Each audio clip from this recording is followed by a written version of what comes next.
winter gardening, and the weather change. Here in Zone 7, we had a really nice Christmas. It's been in the mid-70s. Yesterday it got up to the 80s. I was sweating more than anybody should sweat in December. I realized in New York you were getting snow. This cold front is going to come across. I don't expect it to get cold here until Monday, but we're just preparing. And that's what you need to do in the winter. Winter weather and the changing seasons. In the areas that have snow, just remember, you got a couple benefits from that. One, it acts like an insulating blanket. If you've got some plastic down or leaves down, that's going to help that soil life. And it also is full of nitrogen.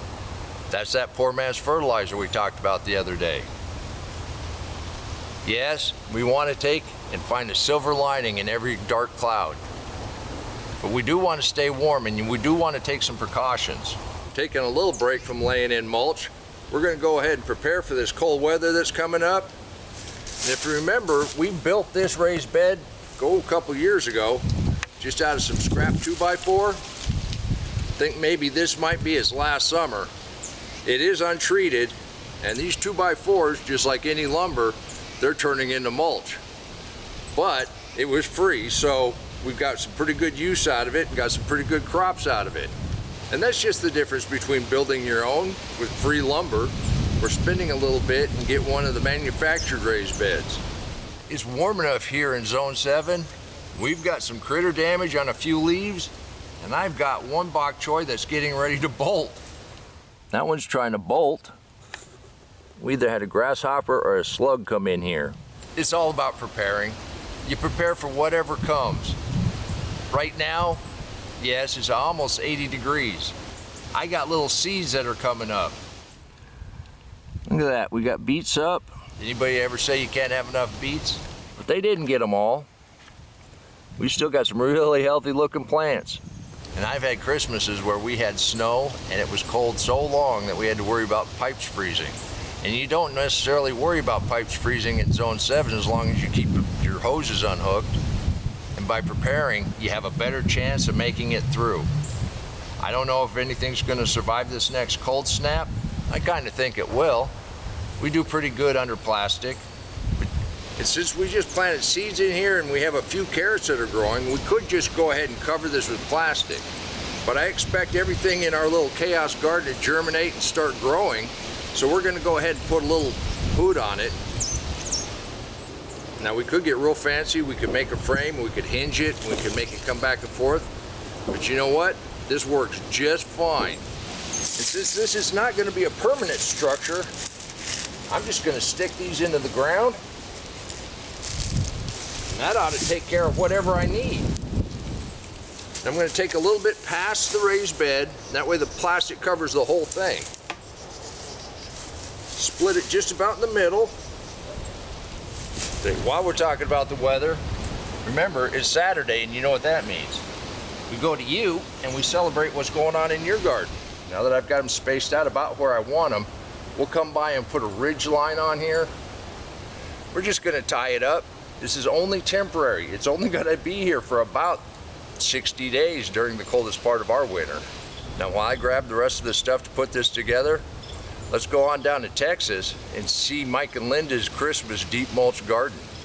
Mike and Linda enjoyed a 78-degree day on the dock. Spent a little time in the garden and just look at that production. East Texas, it's still going to get cold, but nothing like it's going to get for the rest of us. Mike, Linda, your garden looks lush and productive. That's a wonderful Christmas story. Thank you for sharing. Since these aren't long enough to go the entire distance and we want a nice soft corner when we pull that plastic, we don't want to be putting holes in our plastic on the coldest nights of the year, I'm just going to use some of this Gorilla Tape and just get it so it butts in there. Since this is only temporary, it doesn't have to be a huge mechanical fix. If you're using PVC, I've seen a lot of guys, they buy those expensive connectors, they space them out, and then they drill them in. And I always wonder about the the screw heads on the plastic. And all we're trying to do is create a dome that's going to support our plastic. And the geometry here is kind of based on where it fell.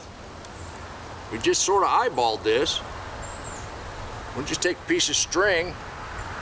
That's all you need. Just about where it's hanging is about where you need it.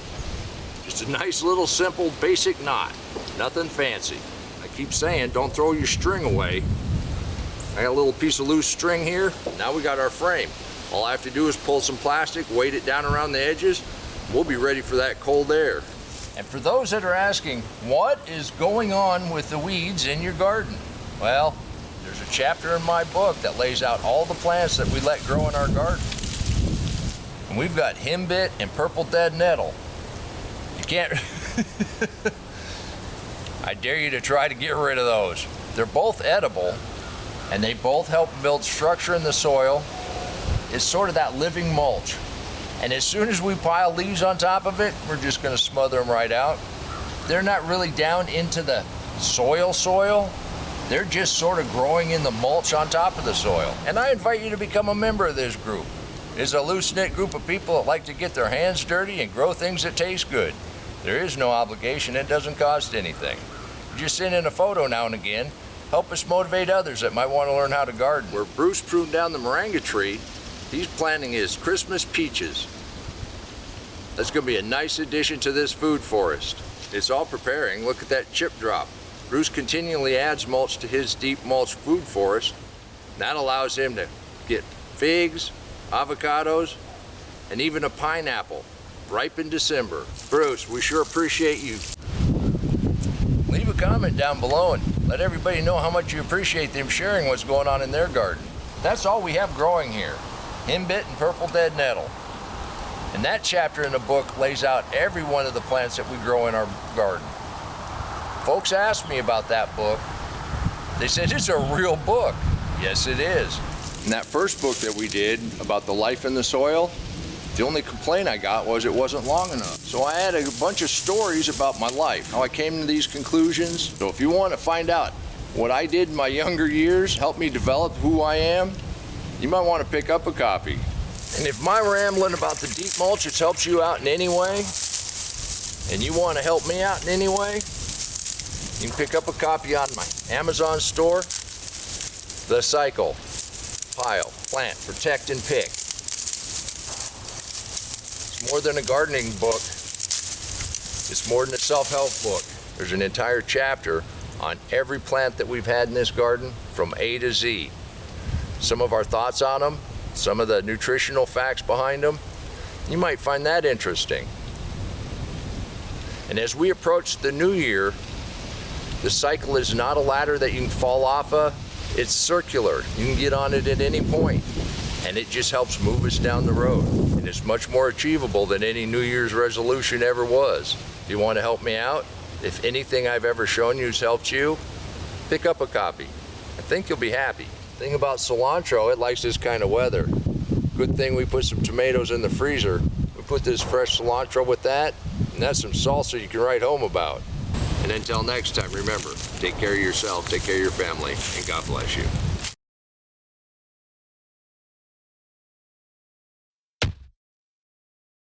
Come on, let's plant.